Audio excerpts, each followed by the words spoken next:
This deck went nearly undefeated across more than a dozen games, and it contains no rares or mythics. I recently finished a 30 deck in 30 day marathon, and this one is the one that you wanted to hear more about. So let's break down how it works, why it works without rares, and how it managed to go nearly undefeated. Stick around to the end for the full deck list too. Now first, the ground rules. Artisan is a format/deck building restriction that means that you can't use any cards over an uncommon in rarity. However, it lets you use the lowest printing of a card when determining its rarity, just like the Pauper format does.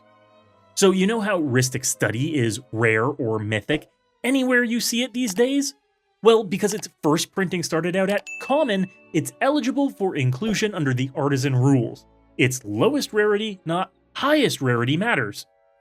So while Ashnod's Altar and Carpet of Flowers have been printed at rare in the past, they've been printed at uncommon and fit this deck building restriction. Easy. Even your commander needs to be uncommon, and luckily for me, Yedora here was reprinted at uncommon. That means we get to use her for some nasty tricks and silly combos. As a commander, she's pretty simple. One line of text. Any non-token creature that dies under your control returns to the battlefield under your control as a face-down, untapped forest. There are 4 points of exploitation for combos in that one line of text. Did you catch them all? First, when a creature dies, it returns to the battlefield. That in itself is a point of exploitation. Creatures are leaving your graveyard and hitting the battlefield. How can we use that? Second, they return face down. And some things that are face down can be turned face up with mechanics like morph or disguise. How can we use that to our benefit? Third, these return as lands triggering landfall. That in itself can get you multiple landfall triggers each turn, which, as we know, is very, very good. And fourth, they return to play untapped. That's a juicy bit of text to exploit there in itself, isn't it? That's just free real estate and a recipe for infinite mana. Yodora here is just the enabler for our shenanigans that no one sees coming. We put everything in place and then play her when we're ready to win. Otherwise, there's no point in her leaving the command zone. So here's how she does it. A creature dying under our control comes back face down, which we can turn face up using morph or disguise to sacrifice again, tapping it before we do to generate a green mana. That is a loop, and it nets us a dies trigger, a landfall trigger, a leaves the graveyard trigger, and a green mana. We simply need to add in our sacrifice effects, dies effects, and landfall effects, and we also get the benefit of each of them too. So let's demonstrate this loop.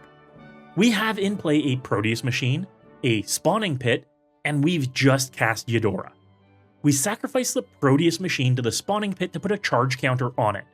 Yodora returns the machine to play face down as a forest. We tap the forest to float a green mana. We then use the morph ability on the now face down Proteus machine to flip it face up. We can then sacrifice it to the spawning pit again. This ends the loop whenever we want, with a billion counters on the spawning pit and 500 million green mana. We can then spend that 500 million green mana to make 500 million 2/2 spawns. From there, it's all variations on the loop. Swap out the Proteus machine for a Temur Charger, and as long as you have a green card in hand, you get the exact same effects. But you may have to spend the green mana you generate to flip other morphs like Branch Snap Lorien, Kintree Warden, or Birchlore Ranger. It means that you can't make infinite green mana, but you still get infinite triggers for everything else. If you use a Nervous Gardener, you also pull every basic forest from your library to your hand, which is definitely a neat trick to do. Now, you've got plenty of sack outlets in the deck too, so don't count them out. On top of Spawning Pit, you've got Ashnod's Altar, which makes even more mana and is probably your next best sack outlet. But you also have Claws of Gix and Starved Rusalka, which require you to use Proteus Machine or Temur Charger in the combo since you have to pay mana to activate them. Still, either of these two end up gaining you infinite life. Good luck to anyone trying to win the old-fashioned way after that. Perilous Forays lets you go get every land from your library and put it all into play tapped, which gives you plenty to work with later and leaves you with enough mana to do whatever you want. The rest of the combo works by adding in elements. Landfall, like on Tireless Provisioner, gives you infinite treasures and infinite food, another route to infinite life naturally. But my favorite effects are ones that make you creatures on landfall. Zendakar's Royal, Chocobo Racetrack, use social engineering. If you can hold onto the combo to perform it at instant speed, it can leave you with an infinite army. None of this needs to be done at sorcery speed except casting the combo pieces. Hang on to it until the end of an opponent's turn so that you can untap with an army of 2/2s ready to swing in for the win. And then there's the card draw. Remember how I said we can exploit Leaves the Graveyard and Dies triggers? Well, that's how we draw cards. Chalk Outline as part of these combos leaves us with infinite 2/2s and clue tokens for a nice underrated effect, where Ulvenwald Mysteries investigates when you have a non-token creature die, resulting in infinite clues that you can sacrifice ideally using the infinite mana you've created to go digging for other ways to win the game. And good old Fecundity is a combo piece that your opponents love seeing on the field too, until it's drawn your entire library and looping a sacrifice trigger over and over again. This is why I originally said this deck was packed full of more combo pieces than any other deck. I go on and on about redundancy being the cornerstone of consistency, and this deck has multiple pieces for each part of the combo except Yedora.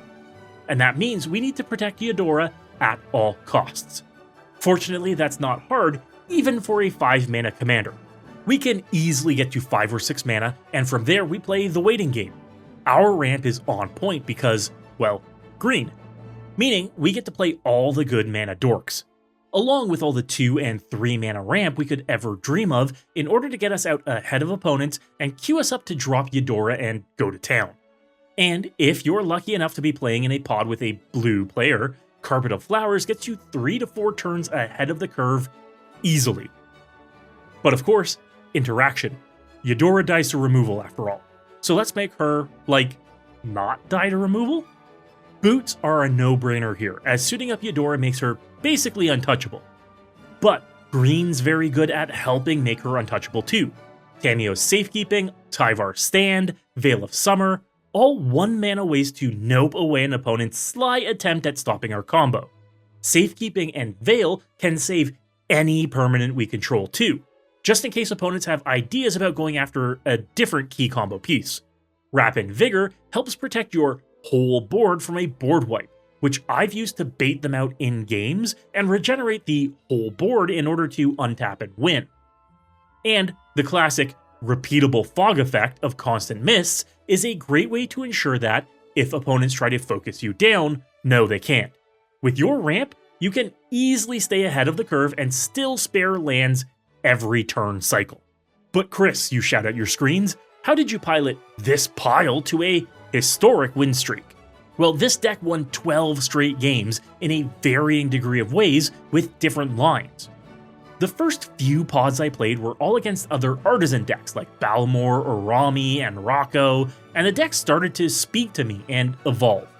In my very first game, I ended up using Embodiment of Insight to combine landfall and land creatures to create a sacrifice loop with Yedora out. If the land is a non-token creature and it comes back as a land, it can turn itself into a land again. Eventually, I made enough clues and 1/1 tokens with an Ulvenwald Mysteries to run over all opponents. Then I learned some of the attrition lines, gaining infinite life with Rusalka and Claws of Gix to stall until I drew landfall creature engines, as opponents ate themselves attacking me with no discernible effects.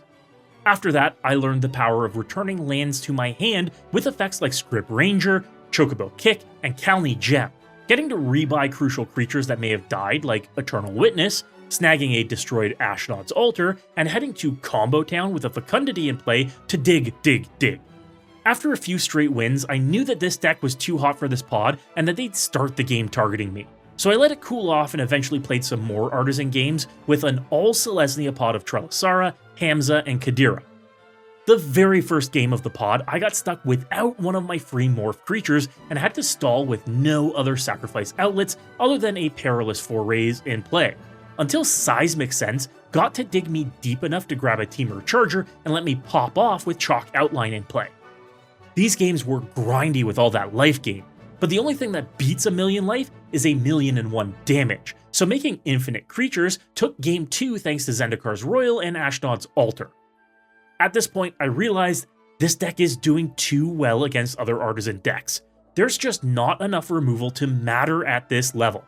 So I pushed my luck and sat down at a different pod of bracket 2 decks just to test the waters. This is where a Mind Skinner deck at the table and a turn 1 Carpet of Flowers rocketed me to a turn 4 win without trying particularly hard. Even with removal abound and an attempted counterspell on Yedora, the deck got its quickest win yet.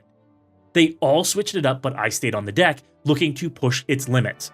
At this stage, I made note of the need for gotcha effects like Tamiyo's Safekeeping and Rapid Vigor, as board wipes were bad news.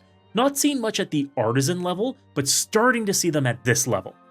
The next round was against the Gishath all Ixalan only deck that took a lot of heat off of me. An Arcades Walls deck with a vendetta against the Gishath deck somehow, and an out-of-the-box Limit Break Precon. Fortunately, it seemed like everyone was more focused on not getting stomped by dinos than seeing what nonsense I was up to, and I ended up gaining infinite life with a Starved Brusolka against opponents without non-combat damage win cons. They scooped it up, and I took it home. So later, I brought the deck to my local playgroup on Commander Night and I asked them, what bracket does this belong in? They all agreed, bracket 2, and let me try it out against some of the better precons like Animatu, Zergo, and Stella Lee. All stock lists versus my no rares combo pile. It wasn't long until they saw the pieces of the deck come together, despite me telling them exactly what the deck does. This game was a sometimes they just don't have removal kind of game, as I ran out Yedora, tapped out on sub 10 life, drew my entire library with Fecundity, made infinite mana, gained infinite life, and made infinite creatures, all around turn 6. It's worth it to risk it for the biscuit sometimes. After they saw that performance, we pushed it. Bracket 3 time, baby, we're graduating. Yarok, Sephiroth, and Goshintai all gave me a run for my money, and Yedora ate some good removal. Fortunately, a Grave Pact that threatened to soft-lock the board fell to a flip Nantuku Vigilante, and threats around every corner ramped me far enough ahead to recast a twice-removed Yedora for the W. It's at this stage I took the deck to open tables at my local game store, telling opponents only that the deck was a combo deck and not about the deck building limitations. 3 different pods, all bracket 3-ish decks, and 3 more wins, I knew the deck was running too hot. It was just too damn good. After that night I came home and I asked some spell table friends to run out their best bracket 4 decks, and that's when I finally lost. I couldn't get around some strong game changers like Smothering Tithe with token doublers out, and Blind Obedience shut down what was going to be a combo off turn just before I had it online. Pillow Fort effects really hurt the go wide win cons, but recycling Inox Survivalist and Nantuku Vigilante needs to be available in order to actually win. That's the context for the extremely high win rate. Finding the deck's footing and determining through trial and error where a deck falls on the power scale is incredibly important. It goes to show that a deck is not just what it is on paper, and you need to play a deck to know how it functions, what it needs, and where it falls. Do not blindly follow rules as written. Now I know you're going to run to the comments and ask, what does it take to turn this into a bracket 4 deck, and what does that bring to the table? We'd need to ditch the build restriction. That's like dropping the weighted clothes in any anime. Now you can see me at 100% of my power! Adding rares and mythics brings 2 things: additional redundancy and new combo lines. Redundancy in the form of more free sacrifice outlets. Adding in Phyrexian Altar and Altar of Dementia are your 2 first adds, putting rares into the deck. Altar of Dementia ends up being a win con in itself as an infinite mill engine during your loop to deck opponents. On that note, Altar of the Brood can be added into the loop and also mills all of your opponents out for a combat-free way to win the game without worrying about going wide and getting blown out. Other morph cards like Den Protector also really help you by getting you to infinitely recycle cards from your graveyard, be it combo pieces or win cons. Like X-Spells. Genesis Wave in particular is a great outlet for the potentially infinite mana you can create, which enables you to dump your whole library into play. Very cool. And for the additional combo lines, Life and Limb, Ambush Commander, and Living Lands all turn your lands into creatures, meaning you no longer need a morph to combo off. Any of these 3 cards and a sack outlet and you go infinite. Then, lastly, more landfall effects. With so many of the game-winning landfall effects on rares like Scoot Swarm or Tireless Tracker or Rampaging Balos, adding these cards into your list would give you more to do before and after you combo off. And of course, at Bracket 4, we get some more game changers. Honestly, we don't need many here. Worldly Tutor and Ancient Tomb are great, but the fast mana isn't really needed to power out our 5-mana commander. Seedborn Muse never hurt any deck it's in, and could make for some good utility, but it's not strictly necessary, of course. You can find the deck list as it's evolved linked below on my Moxfield profile. Be sure to let me know what you think and if you've had a similar experience listening to your deck and finding its place in the format. And don't leave without checking out my sponsors like Card Conduit. They are hands down the easiest way to sell your individual Magic cards without the hassle of traditional buy listing. They'll get you top dollar while handling all of the heavy lifting, from sorting to grading to optimizing your price across a huge network of vendors. And they'll give you cold hard cash for it. You can use the promo code MECHANIC right now for 10% off of all fees. And if you want to pick up the cards for this list, make sure to go check out Card Trader. Use my promo code MECHANIC right now for 5% off your order from any TCG. Card Trader's zero system means you can get cards from all over the world with only one shipping fee. Save money and time today. Lastly, you can check out all of my decks on Moxfield. Moxfield is the best deck building platform in the world and makes it easy to build decks and search for specific cards with their powerful tools. Have you checked out their drag and drop feature yet? It's revolutionary. Be sure to check out my brews and follow my profile there right now. If you were inspired to brew today, you have to hit that subscribe button. Check out this other deck on my channel right now for more sweet tech. And as always folks, good luck and have fun.